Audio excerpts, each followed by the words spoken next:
together and to fix it. Implementation is the challenge, but we can only implement as a government if we get the buy-in of the citizens.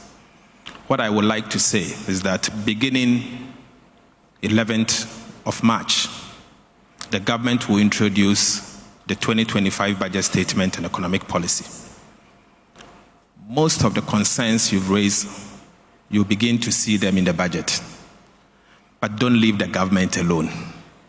We call on you to support the government in educating the public, for the public to understand that the time has come for us to reset and reform the economy. We got to do this together. And so clearly, what I can say is most striking to me, particularly sitting there quietly, is the interconnectedness between the macro group to the private sector, to infrastructure, to all the other sectors, even to the governance and the corruption subsector, the need for us to do major reforms. And so the solution is there. We know the problems. We know what we have to do to resolve the problems. Let's start the implementation. Wow. And so I will wait for the communique. Then so together, I can use the communique as my Bible going into the preparation of the budget and to make recommendations to Cabinet for adoption and approval. Wonderful. For us to input in. Thank you very much. Put your hands together for him. Honorable Minister for Energy, Structural Reform and Infrastructure were very clearly in your alley, as well as others. What are your initial reactions to what you've heard? Honorable John Jinapo, thank you. Hello. Thank you very much. Quite scary looking at the issues with ECG, but not surprising, particularly in the energy sector. Like Mr. President said, today I had a briefing and the outstanding liabilities so far is about 80 billion. Wow. And it keeps increasing. 80 billion cedis. That's outstanding liabilities. And so today, if you were to put the energy sector back on its toes, you would have to cough up 80 billion to flush out the outstanding liabilities. Clearly, that's unsustainable. But even more worrying is the mounting liabilities. Assuming you were to deal with only 80 billion, then that wouldn't be the major problem. The major problem is that we have a total bill of about $175 million every month, especially with the power sector. The collection is less than 100 million. And so even going forward, if nothing is done, you're going to be incurring about $70 million every month as a shortfall or liability. And so that, for me, is a major issue. I take three things that I think we should be looking at. The first one has to do with ensuring that there's a high level of discipline and efficiency in the sector. In 2023, the PURC approved about $200 million as a cap in terms of capex for ECG. By the end of the year, they had incurred 700 million. So 500 million more than had been approved. What it means is that that 500 million was not factored in the tariff structure. And so the indiscipline alone is a major factor. Two is that it's quite obvious that we need a private sector participation in the management of the distribution sector. If we don't do that, the sector will collapse. And we are headed for that collapse. Already, some power producers have shut their plants today, as we speak, over non-payment of their bills. So it's something that you can't have a shortcut. You must necessarily take those tough decisions. And then finally, from what I am seeing, we immediately have to move into a gas to power era. The liquid fuel bills alone is about 1 billion this year. Half of that can build a gas processing plant.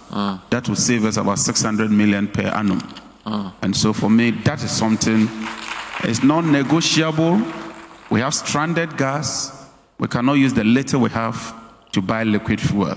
We must bring that gas processing plant on and cut the cost. That will also cut the corruption and cut the wastage. Thank you very much. Thank you very much. Put your hands together for him. So 3 clear action points. Minister for Agric, about 5 of the areas, I could see your face there. Growth without debt, I saw something. Private sector, you are there. Even macro stability, you are there. Structural reform and infrastructure. What have you heard so far, and any specific things you want to do based on what you've heard from the recommendations? Dr. Rikopoku. Thank you very much. Listening to the presentations, I've come to appreciate the need for our sector to look at some of the expenditures that we incur. Over the past 3 years, the sector has been receiving budgetary allocation of 3 billion Ghana cedi.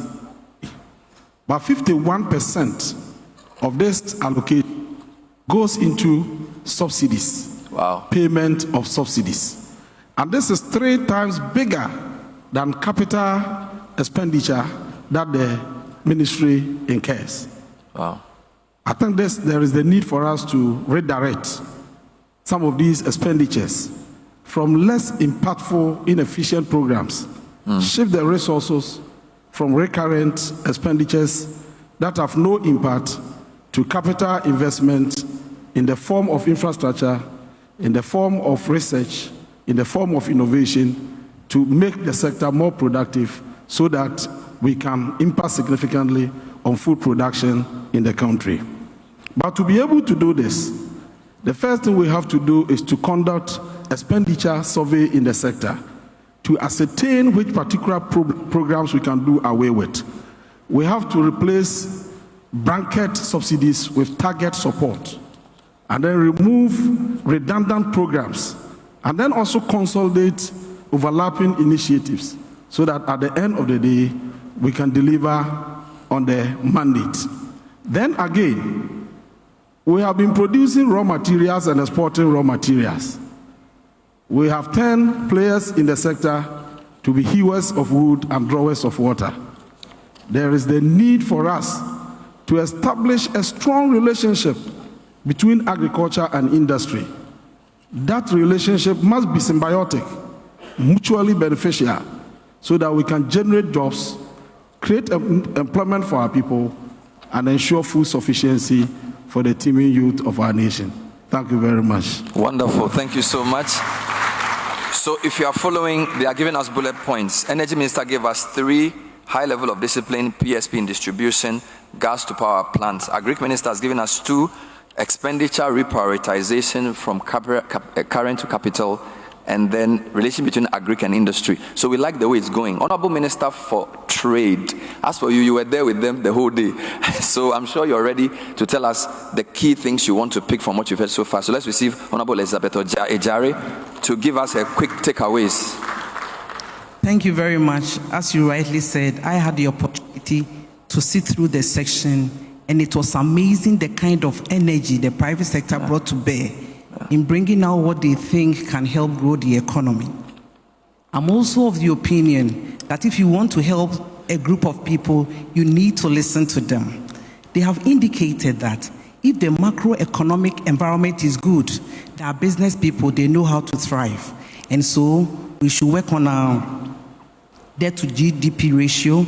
We should make sure that our sovereign rating is good. And if that happens, the private sector will thrive. Again, they also spoke about policy consistency. So I'm also of the opinion that policies must be carefully thought through. So this 24-hour economy policy will be discussed thoroughly with them so that it will be acceptable by the whole country. So if it happens like that, then years thereafter, it will stay and people can plan with it. I also saw a group of people who are stakeholders in this trade, agribusiness and industry that want government to assist them in the area of financing. Financing is very expensive in the country and doesn't make them competitive. And so the finance minister is here and he heard that. So I'm sure together we'll work towards creating the environment for them to get good financing. One thing I'm also willing to work with them is the coordination within the agencies. In the Ministry of Trade, Agribusiness and Industry is the BRR unit. That unit coordinates business registration and things like that. They don't have the backing, so we are coming up with an act to make sure that the things that they ask for, the agencies are required by law to provide for them. If it happens like that, business can be done expeditiously. We also look at land banks. As a lawyer of 20 years standing, I know the number of years that you stay in the courtroom to get justice for land litigation. And so the business sector is not willing to be associated with acquisition of land. They want government to take the lead in this area. And I can assure them that we've already started discussion for more land banks to aid businesses in the country. SOEs. Abna was emphatic. She spent time with me before the discussion that the best way to go is to list them. Abna, I've heard it. Yes, please. I'm sure that government will look at listing SOEs and make sure that we get some of our funding locally. That's the only way our pension funds will grow for us to get good pensions. Again, we also look at making sure that we add value to our produce. And so this is agribusiness, and it's now the new boy on the block. We are sure that we support people in agribusiness to grow. If you look at our Feed the Industry program, it's not only about agricultural produce, it's also about raw material, because one of industry's major problems is the production of raw materials locally. It will surprise you to know that industry is importing about 90% of their raw materials. And so the Feed the Industry program will help material. Sorry. Yes. We are not looking only at agri-produce, looking at bauxite production and what have you. So I'm not, if we get some of our raw materials to help. And so by and large, I'm with the private sector, and I promise that my name is Elizabeth Ufuso-Ejari, Minister for Trade, Agribusiness. I will be at the meeting in the next 2 months to make sure that together we build a robust trade, agribusiness, and industry sector. Thank you very much. Thank you very much, Honorable Minister. We asked for 2, you gave us 6. So you really, it's like the women want to show they can do better. Policy consistency, financing, coordinating agencies, land banks on land litigation, listing SOEs, and value addition, Feed the Industry program. Put your hands together for the minister as well. My friend, Dr. Rashid Purple, you are in a tight corner now because she's listed 6 and you are the Minister for Labor, Jobs and Employment. So what have you heard so far? Any reactions or specific action points from what you've heard, Dr. Purple? Well, thank you very much. I got excited about the fact that we are resetting Ghana and our focus is on the economy. Just a few weeks ago, I had a discussion with our working people of Ghana, the leadership.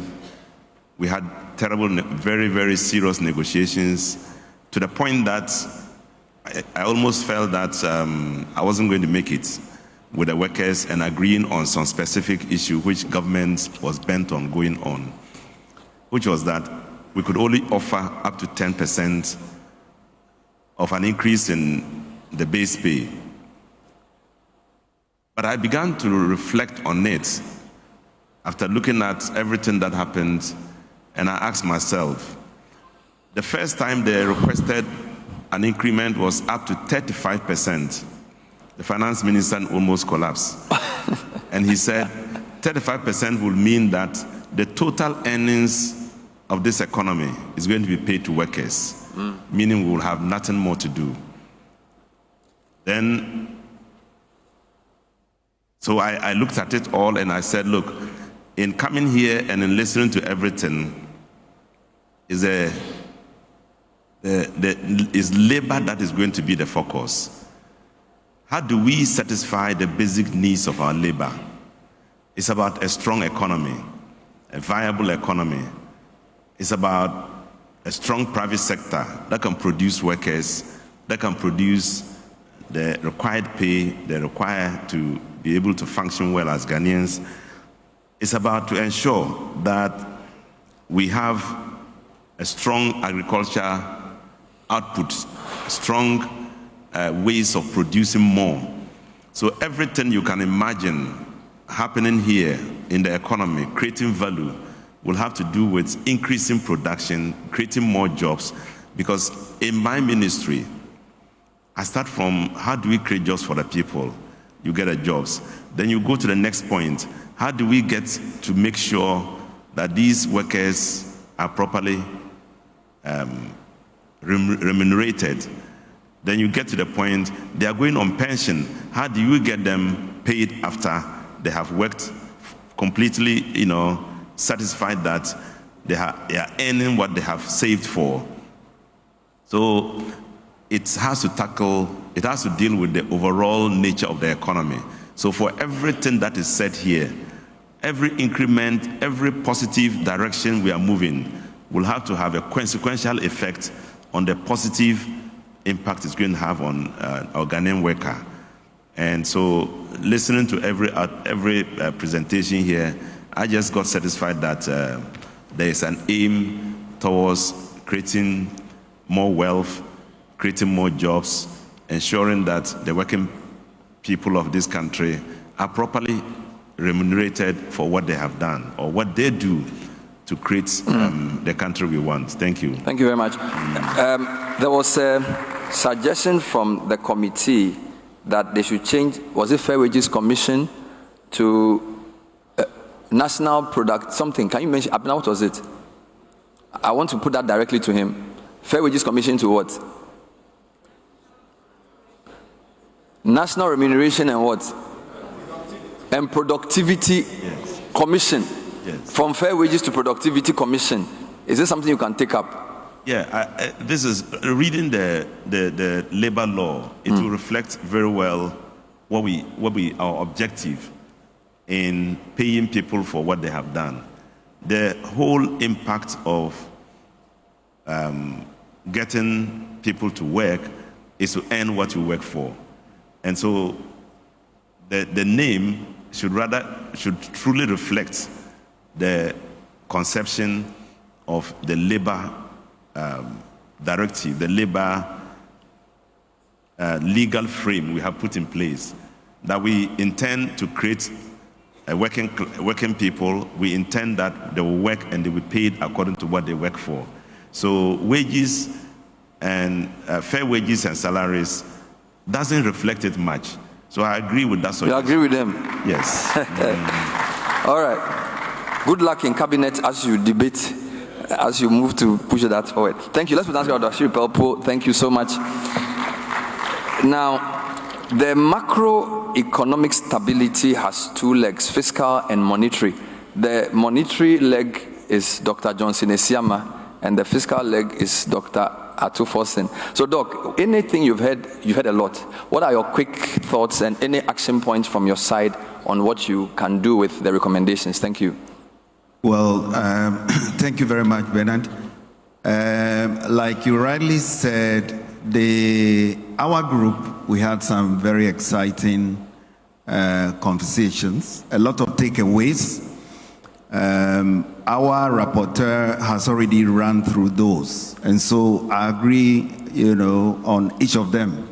He mentioned things like the need to coordinate our affairs with the fiscal authorities better. Yeah. And I can assure you that we are going to do just that. Okay. We are going to coordinate not only at the top levels, but then operationally. We used to do it those days. Okay. And so we are just going to intensify it.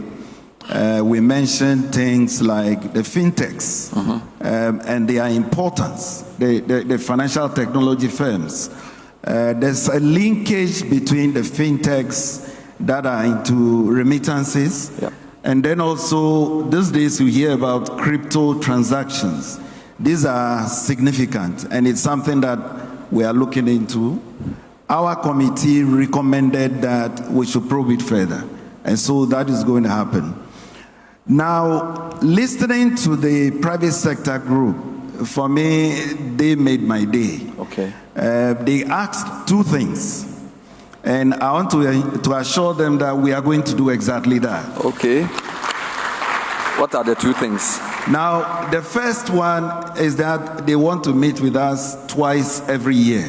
Okay. And that underscores our vision, you know, that look, we have to be transparent. It is about restoring the public trust. It is about getting Ghanaians to understand what we do as a central bank. And so I was telling the Guta president, for example, I told him we are coming to Makola. Correct. We are coming to sit with them. Okay. And we'll get them to understand why, for example, we need to jack up the rate or why we need to lower the rate.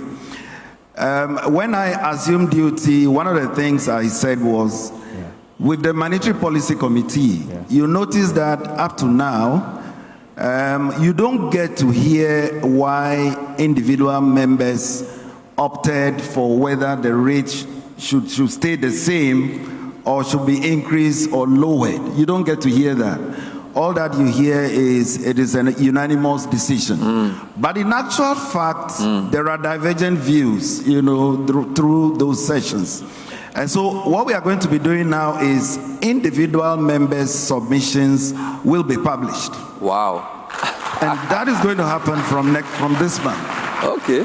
So you get to understand the basis for which actions were taken. Wow. And for me, that is at the core of what we do. We want the academia, we want the media, we want the private sector themselves to understand that we are in the same boat. Okay. You know, sometimes you need to increase the rates not because you don't want to see lower lending rates. You want to see lower lending rates, but where there is a risk, for example, to the exchange rate, where there is a risk in terms of your inflation path, then you have to, go on that tangent. But in whatever we do, it's important that stakeholders understand. And so, therefore, members of the Monetary Policy Committee will be accountable this time. The public will get to hear why they did what they did, and we will publish it in the newspapers the day after the Monetary Policy Committee meetings end. Wonderful. Now, the second thing has to do with the demand by the private sector group that they meet with us twice yearly or so. You know, in 2016, when we amended the Bank of Ghana Act, we provided that Bank of Ghana reports to Parliament on its operations twice yearly. Now, I want to believe that they have been doing that. Reports are sent to Parliament, but I'm not sure if those reports are analyzed. So it falls very much in line with the demand from the private sector group.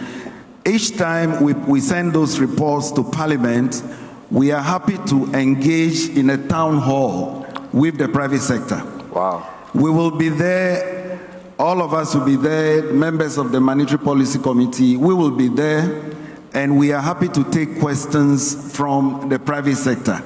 Okay. But in doing all this, let me emphasize again the need to coordinate affairs with the fiscal authorities. Correct. One thing that came, and I believe our rapporteur mentioned it, is that currently, yes, T-bill rates are coming down, and it is good to see that. However, there is an emerging risk that if we are not careful, we will see pressure on the cedi going up as a result. And so again, if you look at our Bank of Ghana bills, you would see that the rate, has had to go up. That's the way managing the macroeconomy works. And therefore, there has to be a balance.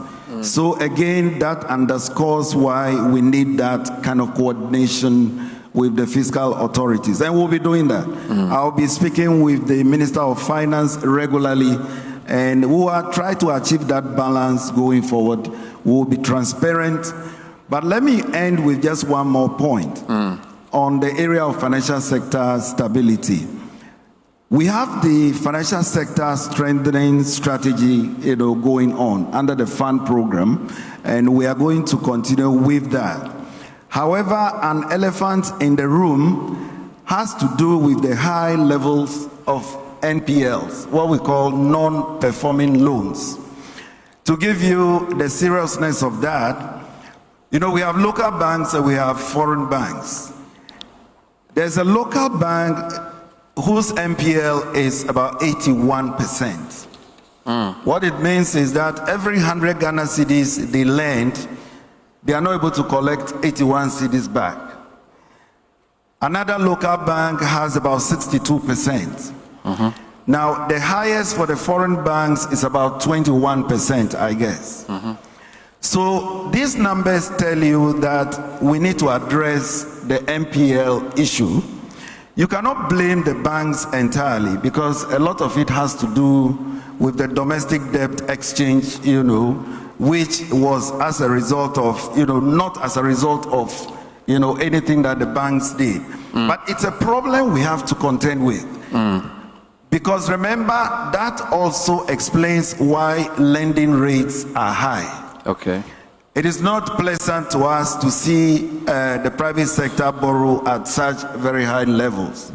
And so going forward, we have to find out ways to reduce the high non-performing loans ratios across banks. Okay. And for me, I'm particularly interested in the local banks, especially the government-owned banks. We'll be sitting down with them, we'll be sitting down with the industry association of banks. We started those conversations already. And we believe that if we are able to lower the NPL ratios of banks, if we are able to stabilize the fiscal side of things, we should see lending rates trending down, quickly. We are resolved to achieve that. But as I said, we'll be transparent. Wonderful. If we have to take the difficult decisions, we want the public to understand why we have to take those difficult decisions. Wonderful. We appreciate this. Put your hands together for him.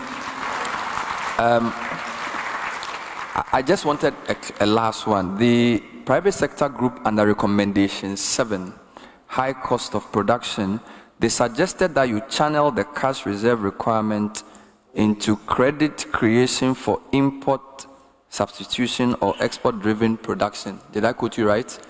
That is true. So that issue is actually under consideration. Correct.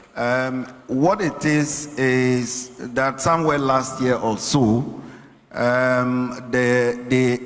these differentiated reserve requirements were introduced. I wasn't in office at the time, but I know that it is a huge burden on financial intermediation. More so when banks have to keep the same level of reserve requirements, irrespective of the currency in which the deposit was taken. I can assure you that at the next MPC, we are going to change that. Wow. Because it is causing some distortions in the industry. We will introduce the like for like. So if the deposit is in US dollar, they maintain the reserve requirements in the in the US dollar. They don't have to change it into cedis. That will be done. Now, when it comes to the differentiated ones, that is the meat of the issue. Now, those balances are not rewarded at the central bank, and that is true. What do we do with it? Should the central bank become a credit administrator? Should we be lending on our own? That is not our mandate. If you ask my own views, and remember we are under an IMF program, so it's not something we can just do on our own. We need to have conversations with the fund, etc. If you ask my own views, what should be done about those balances? I'm sure you've heard about GESA. Yes. The Ghana Incentive Risk-based lending for agriculture. That scheme has a lot of promise. Correct. They basically act like a guarantee fund to facilitate lending, to the agricultural sector. And so if I had my way, I would want to commit part of those funds to augment the guarantee fund for GESA. Because once I do that, I facilitate lending to the agricultural sector. Currently, I have to check what the balance is, but I believe it's over 50 billion Ghana cedis currently. If I can get even 10 billion or 20 billion to augment that guarantee fund, wow, we may be able to increase, lending, private sector lending in terms of agriculture. Wow. So I want to assure you that we are looking at it. Wonderful. We will engage the IMF, we will engage the other authorities if we are able, if they give us the leeway. We'll look at how we can commit those funds productively. But that said, the banks are better able to deploy those. And so in the medium term, we should be looking at how to return those funds to the banks. Wonderful. And again, in returning those funds to the banks, it has to be in a phased manner. Okay. If you just let all that liquidity into the system, chances are that you will see the CD, jacking up against the dollar immediately. Okay. So just to say that we are looking at that issue, we are aware of the problem it's causing for the banks. We are looking at the best way of approach, whether to deploy these to productive sectors, whether to give it back to banks, whether to give it to them in a phased manner.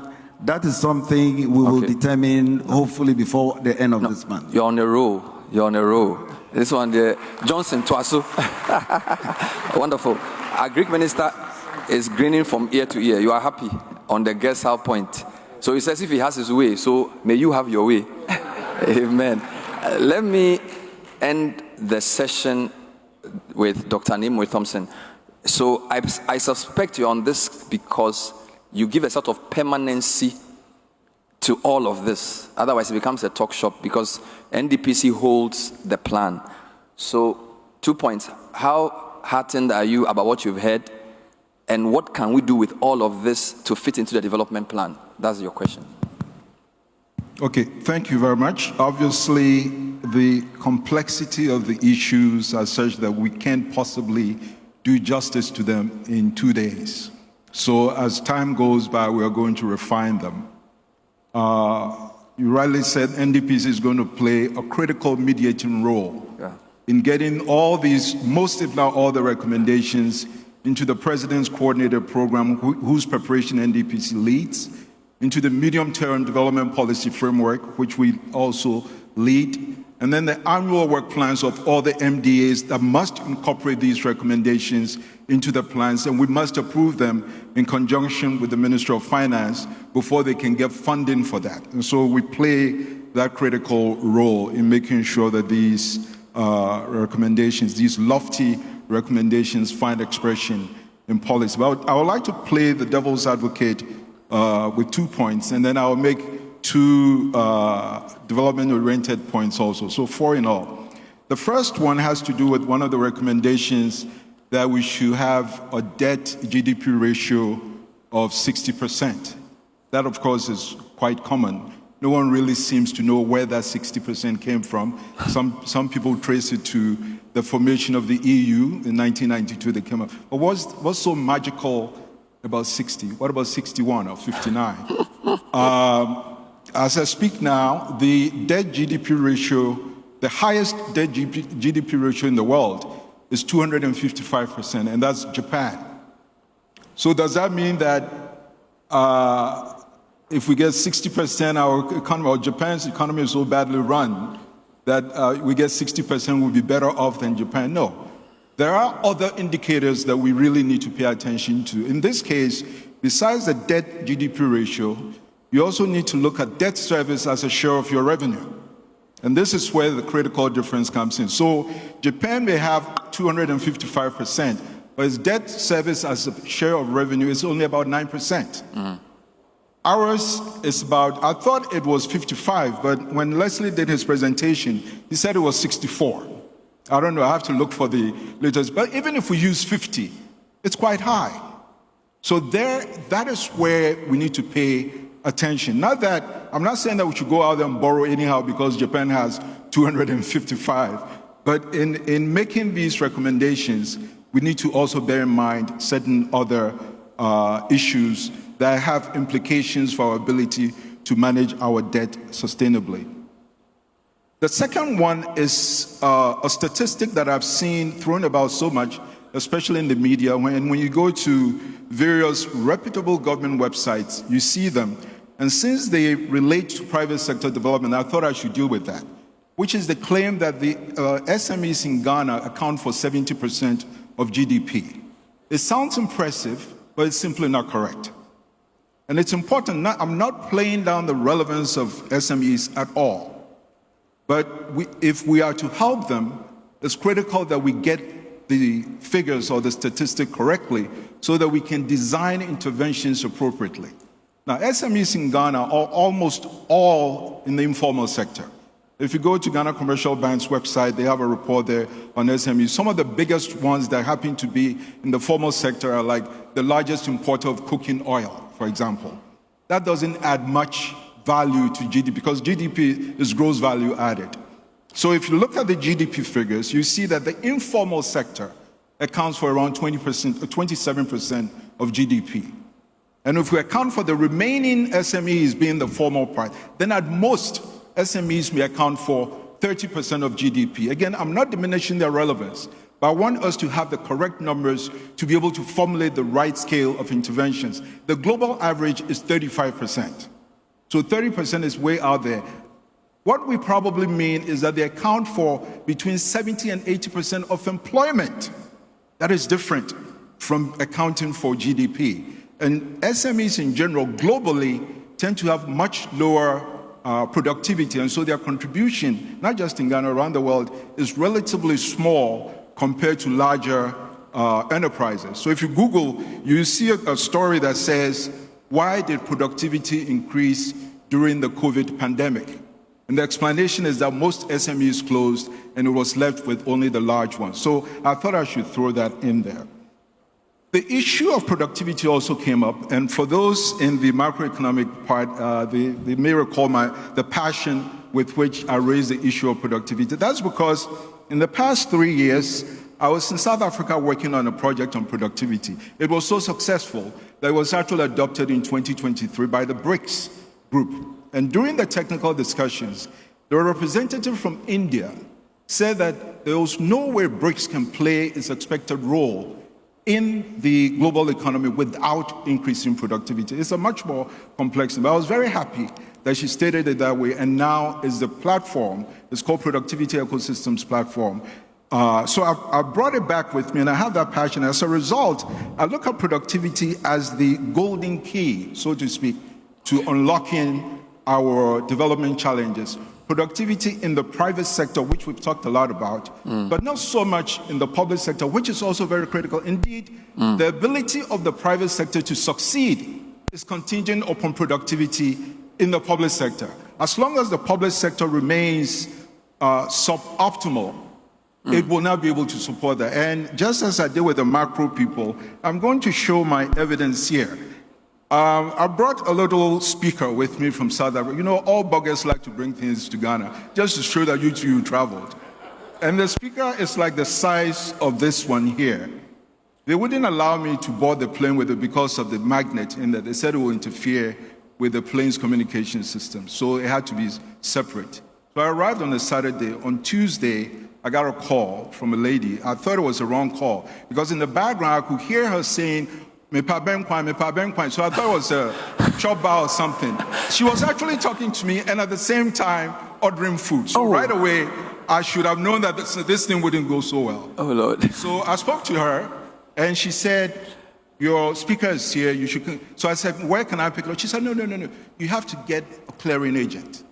And this happened to me in 1998, so it means nothing has changed. So I got the clearing agent. The long and short of it is that it took us almost 2 weeks to clear a speaker this size with 28 pages of needless bureaucracy.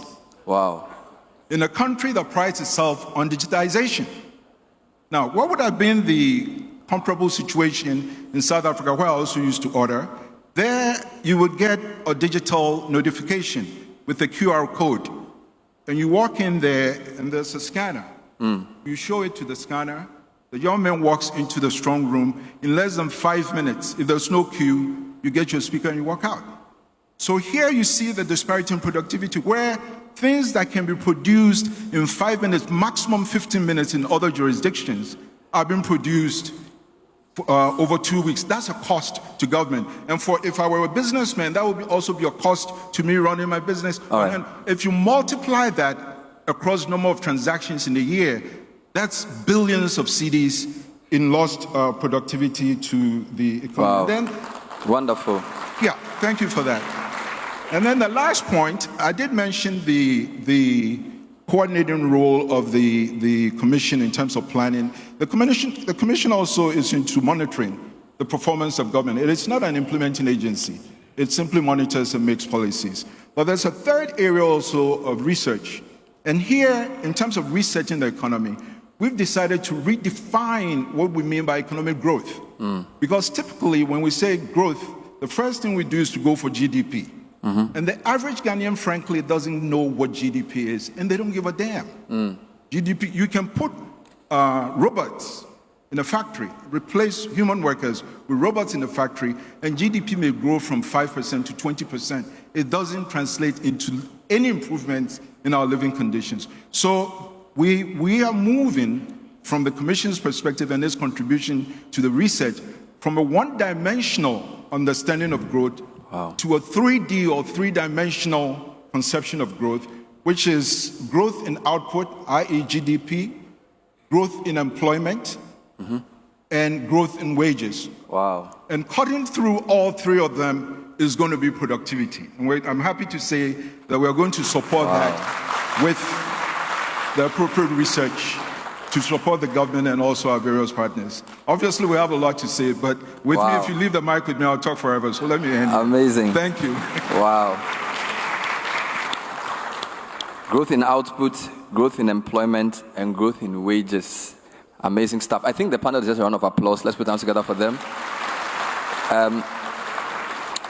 We have a lot of questions, but when you do media interviews, you explain the rest to the public. So you can go and take your seat now. Thank you very much indeed. Wow. I thought that was wonderful. What did you guys think? Really, really good.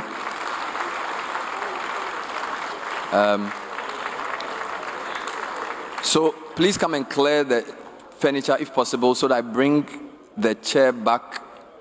So pardon the pun. So if you can clear the chairs so I bring the chairman. You get my flow.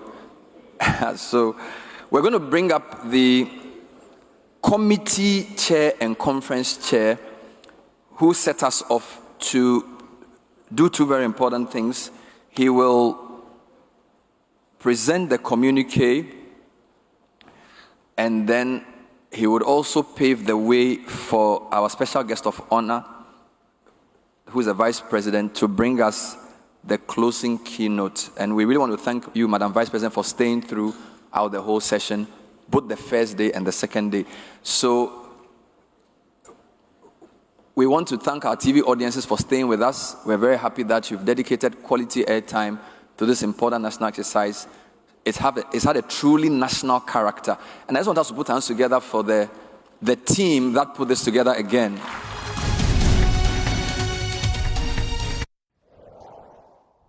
Thank you so much, Dr. Yamson. Thank you.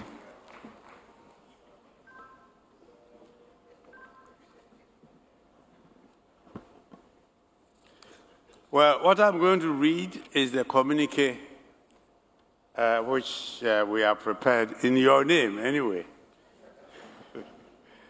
So we can issue it out to summarize what we have been doing over the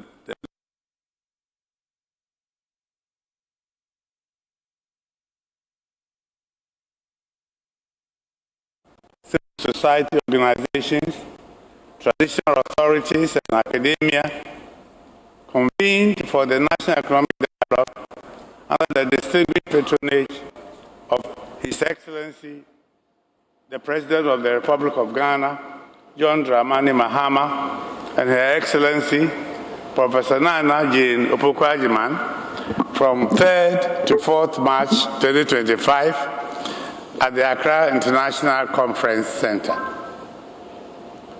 Profoundly appreciate the presence and active participation of the high-level panel discussants, chairpersons, presenters of technical issue papers, as well as well-meaning Ghanaians from industry, academia, think tanks, and policymakers during the dialogue. Note and comment the spirited nature of the discussions that characterize the National Economic Dialogue and urge continued engagement to underpin constructive economic policy and implementation of our homegrown progressive and responsive policies in Ghana.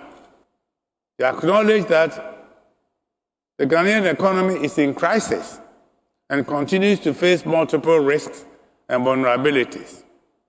We recognize that the macroeconomy remains fragile with significant risks from state-owned enterprises, particularly the energy and cocoa sectors that continue to undermine fiscal and debt sustainability. Additionally, we note the impact of long-standing structural deficiencies and challenging financial conditions that threaten macroeconomic stability. Consistent with the theme Resetting Ghana, Building the Economy We Want Together, we reiterate the conviction that Ghana can build resilience for economic growth and transformation for this and future generations by pursuing a path of increased dialogues and implementing targeted homegrown measures. Strongly support government's commitment to inclusive development and call for the timely, effective, and full implementation of the proposed interventions from this dialogue to enable Ghana revive and revitalize the economy.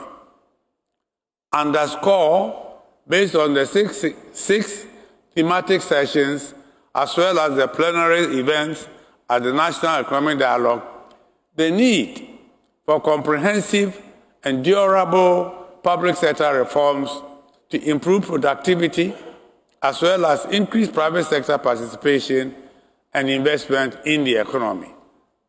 We, the participants, recognize that the comprehensive report of the National Economic Dialogue will be submitted to the Presidency for consideration and implementation, which to call on government to, 1, prioritize efforts to restore macroeconomic stability and regain confidence in the economy by enhancing coordination between fiscal and monetary policy operations and achieve alignment, reviewing the foreign exchange retention regime to support economic stability, implementing major tax reforms that expand the tax net, including property taxes, revise VAT rates, and address revenue leakages, overhauling and ensuring compliance with the Public Finance Management Act, 2016 Act 921, and reform the Fiscal Responsibility Act, 2018 982. Reforming state-owned enterprises and enforcing transparent financial reporting and good corporate governance practices. Strengthening expenditure controls in public agencies and resource internal audit regime to be effective, and establishing a credible medium-term expenditure framework that ensures adequate provision of funding for projects before commencement. 2, aggressively pursue inclusive and sustainable growth for economic transformation. Accordingly, we encourage government to establish new agricultural institutes and enhance existing ones to foster expertise, drive innovation, and stimulate interest in industrialized agricultural production. Review and introduce a streamlined tax system for agricultural inputs and outputs to promote efficiency, reduce burdens, and support sector growth. Develop policies that proactively address skill gaps by aligning current and projected developmental priorities. 3, promote private sector-led growth to unlock the full potential of businesses.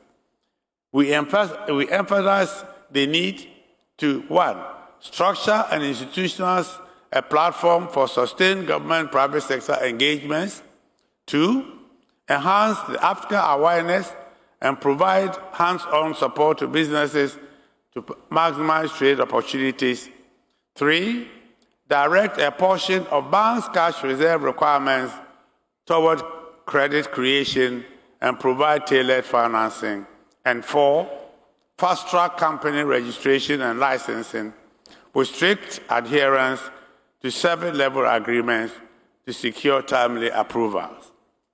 4, innovatively address the infrastructure deficit to advance transformation. Key among the efforts must be to A, introduce a range of investable asset classes in infrastructure through the Ghana Stock Exchange and the Ghana Infrastructure Investment Fund. B, revise pension fund investment regulations to align with infrastructure projects, ensuring sustainable development and long-term economic growth. C, establish a performance management system for road construction and maintenance. And D, ensure that the road fund is used exclusively for road maintenance and operational improvements. 5, implement structural and policy reforms, especially in key sectors for growth. This must focus on A, ensuring the effective execution of the energy sector review policy to improve efficiency, sustainability, and service delivery in the sector. B, conducting a comprehensive review of ECG's operations and implement necessary reforms to position it for potential private sector involvement. C, strengthening ECG's billing and collection systems while enforcing cost-cutting measures to improve operational efficiency and service delivery. D, finalizing the review of IPP contracts and renegotiate terms to lower power purchase costs and enhance financial sustainability. D, eliminating illegal mining, i.e. galamsey, while resolving inefficiencies in the cocoa value chain to boost production and sustainability.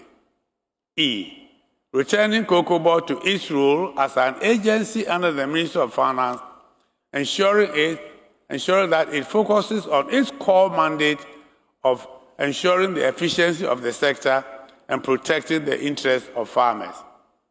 And finally, implementing a strategy to promote land reclamation, afforestation, and increase cocoa production.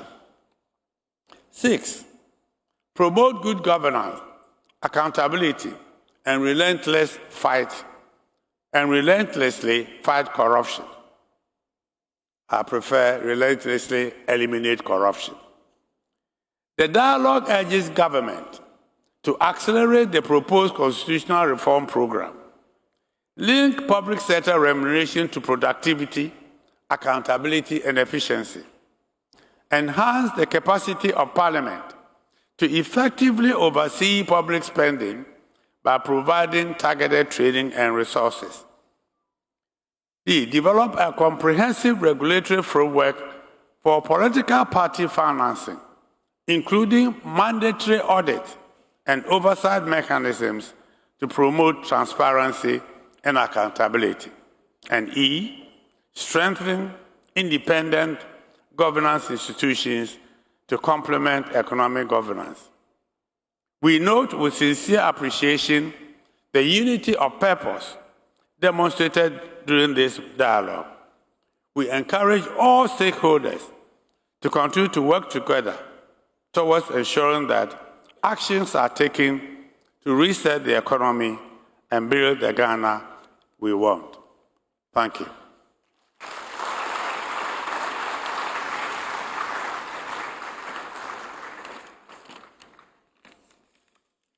Now, hopefully, my last duty for the day.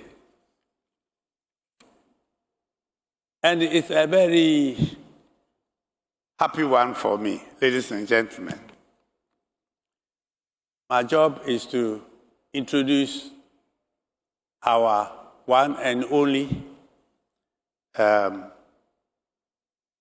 female Vice President, Professor Nana Jane Opoku-Agyeman.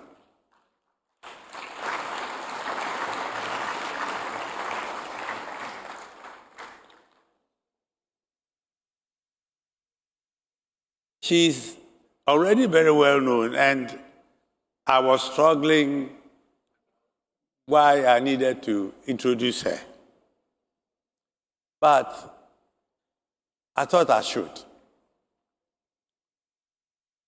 Her credentials, as I researched her background,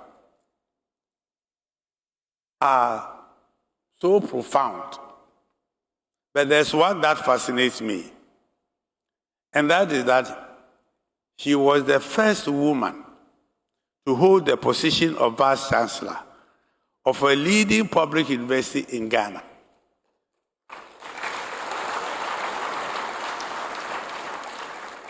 And having been a chairman of the University Council of the University of Ghana for 9 years, I know the campaign that goes on and the struggle, and very often the women are edged out. But for her to blaze the trail, to become the first ever female Vice Chancellor of a university in Ghana, is a huge achievement. And indeed, many have since followed. But no one can take from her that she was the first.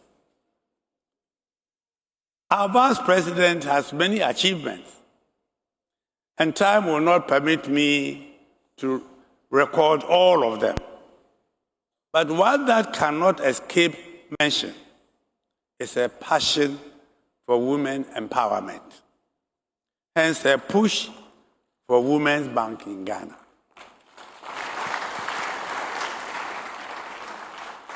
We all know of the negative bias against women when it comes to sourcing credit from financial institutions. Even though when we know that women are more faithful with meeting their debt payment obligations with banks than men. But that's true. And the Women's Bank, ambitious to be managed fully and only by women, should be a major breakthrough for women entrepreneurs.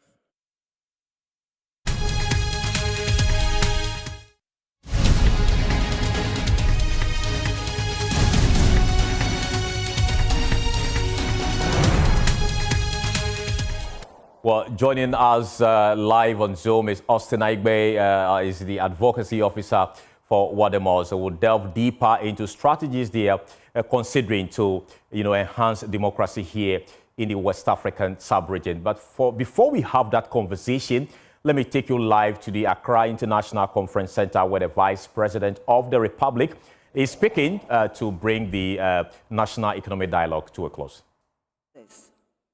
Our commitment is to continuously review and adapt our policies to meet the needs of a changing global economy.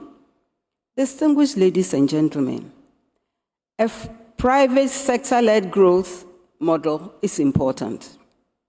We need an enabling environment that allows businesses to thrive through improved access to finance, better infrastructure, or creating a more competitive business environment.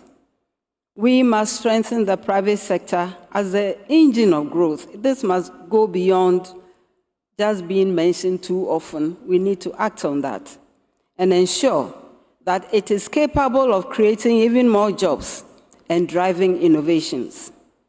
We must anchor these interventions on good governance and fighting corruption.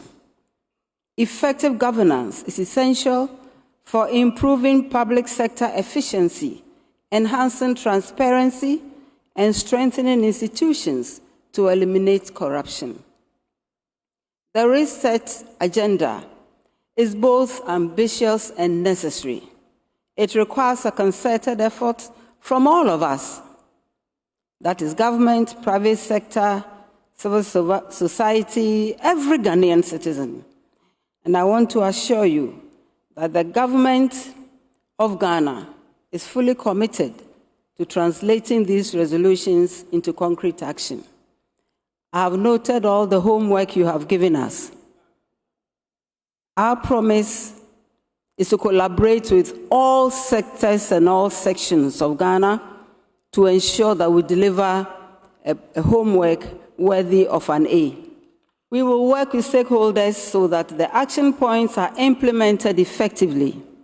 This means ensuring that we take sustained action in the areas of fiscal reforms, private sector support, infrastructure development, and good governance.